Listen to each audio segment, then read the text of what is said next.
Estamos de volta com o programa Educação em Movimento, que hoje discute os desafios da educação católica no século XXI e a importância da formação humana, né, dentro dos seus centros de ensino na atualidade. Professor Edivar, né, como é que essas pedagogias humanistas elas se concretizam, né, nesta rede de colégios católicos? Se a gente pensar em termos de Brasil, né, um país continental, os desafios vão ser muito diferentes em cada região que nós temos. Por isso que é interessante essa educação ser sempre inquieta, estar discutindo temas como esse que foi discutido na ANEC, né, que reúne certamente temáticas do Brasil inteiro, pensando, né, o Brasil nessa relação com o mundo. Quer dizer, o Evangelho, o segmento de Jesus, ele não consegue se concretizar sem estar situado no tempo e no espaço, né? Então, a escola católica, ela vai, seja ela de base, né, fundamental, ensino médio ou superior, vai ter que capacitar, ajudar a preparar esse ser humano para ele existir e coexistir no tempo atual. Então, essas discussões são necessárias, está sempre acontecendo e os desafios do mundo estão aí para nos desafiando. Eu fico pensando, por exemplo, em termos de tecnologia hoje, como ajudar que todos tenham acesso e coloquem as tecnologias, sejam elas de comunicação, sejam elas de ferramentas de trabalho, a serviço da construção de uma sociedade onde caiba todos. Então, os valores cristãos vai capacitar cada professor, cada educador, estar atento não só na transmissão, na discussão dos seus conteúdos, capacitar os formandos a estar nesse mundo. Professor, a gente vai voltar a isso aí, porque é muito importante, né, a existência desse observatório, mas eu queria conversar um pouco também com o professor Morales, pensando no seguinte, como é que tudo isso, não é, que o professor Edivar acaba de colocar, isso foi discutido no Congresso da ANEC?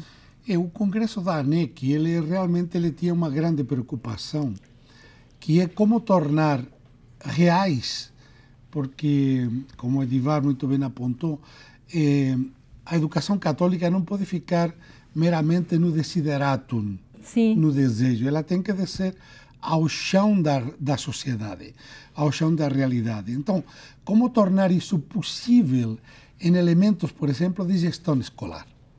Como é que você tem uma gestão escolar profissionalizada, atuante, atual, adequada, sem trair seus princípios católicos? No mundo que a gente sabe, estamos no Brasil, enfim, com esse fervilhar político e administrativo, que sabemos que parece que a gestão vem sempre corrompida. O dinheiro parece que se infiltrou aí no meio. Ela já chega corrompida, não é? Exatamente. Como é que reverte esse quadro? Nós não podemos esquecer que nós estamos aí, mas lembrem da frase do Evangelho. Vocês estão no mundo sem ser do mundo. Prudentes como pombas, mas espertos como serpentes. Quer dizer, esse é um grande desafio hoje, porque nós estamos no mundo, mas temos que ser testemunho diferente no mundo. Esse é um dos grandes problemas e um dos grandes desafios que hoje se impõe à escola católica. Pois é, esse testemunho não é uma abstração, não é, professor Edivar? Não pode ser. Não pode ser. Como é que nós, então, agimos, não é? Eu acho que uma das formas é conhecer criticamente o mundo onde estamos. Né? Por exemplo, uma sociedade de mercado, onde o conhecimento e as pessoas, ou quase tudo, é se transformado em mercadoria. Quer dizer, a escola católica, para ser fiel aos seus princípios, ela tem que lutar contra, se desafiar a fazer diferente, a testemunhar outros valores, outros princípios. Agora, esse desafio a gente vai viver nessa tentativa de ser fiel e tomando consciência das nossas ingenuidades. E aí as discussões... das nossas limitações também, limitações, as discussões são necessárias, o confronto com os grandes pensadores, né? Está sempre lendo, discutindo. Então não há uma fidelidade onde a gente assume de uma vez por todas. Ela é feita no dia a dia. No processo, né? Avaliando os erros cometidos. Engraçado, enriquecendo um pouco isso que o Edivar, o mundo da educação se tornou tão atraente para o mercado que hoje nós temos grandes grupos empresariais, que se dedicam, estão entrando de cheio no mundo da educação. Hoje estamos falando de um mercado no Brasil de 53 bilhões de reais somente em mensalidades, sem levar em conta cursos de inglês, excursões, uniformes. Só na chamada educação formal. Esportes, enfim, é um mundo realmente que se tornou atraente aos olhos do mercado.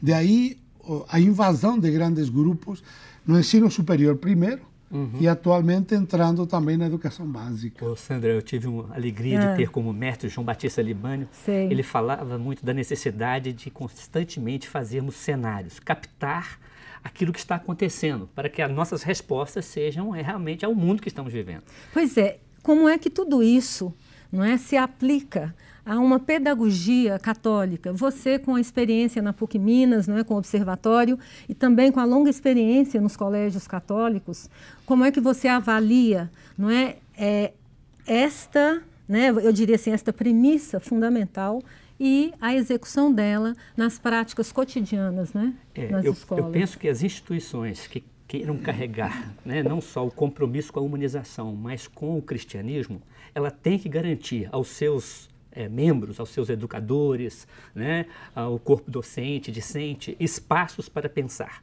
para discutir, para debater. E isso é fundamental. A escola não pode ser fechada, né, na sua, vamos dizer assim, na sua experiência acumulada, uma bolha, né? Exatamente, distante desse mundo que está acontecendo. Por exemplo, nós temos meios de comunicação comprometidos com outros valores. É verdade. Né? Quer dizer, sem dar as mãos aos movimentos sociais que lutam por construir um mundo que caibam a todos, a escola vai ficar uma espécie de uma bolha, como o professor Morales acabou de dizer. Então, esse compromisso é da universidade, é das escolas em todos os níveis. As comunidades, né, de base, exatamente, as paróquias. Né? Estar atentas a esses desafios e como, se preciso for, né, como andar na contramão. Isso não é muitas fácil, vezes, né? Sem fechar as portas da escola.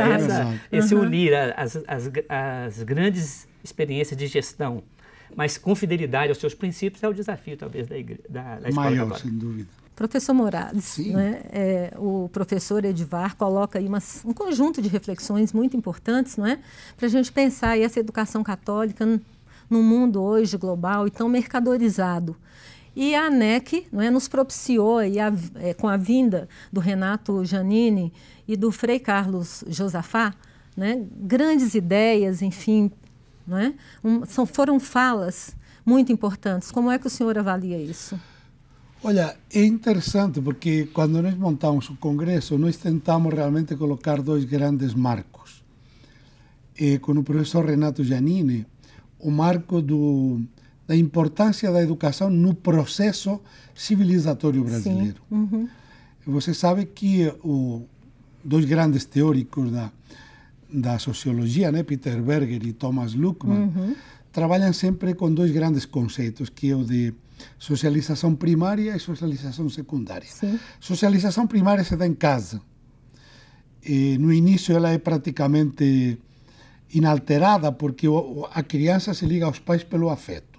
Então, o que o pai fala, o que a mãe fala nos primeiros anos, é aquilo mesmo inquestionável.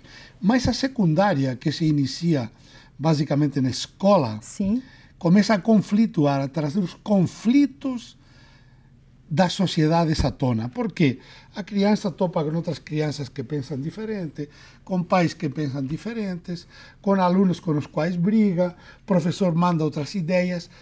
Isso que o Berger e o Luckmann chamam de socialização secundária é o que tem realmente uma importância fundamental no processo civilizatório. Então, o professor Giannini nos coloca qual é o papel da educação aí, fundamental. E o Frei Carlos Josafá nos trouxe uma reflexão sobre, depois de visto no Congresso, os desafios do ponto de vista da ética e da sustentabilidade, qual seria a resposta da escola católica a esses desafios no processo civilizatório. Olha só, desculpe, professor, porque a gente vai ter que fazer um intervalo, mas a gente volta já já, não saia daí.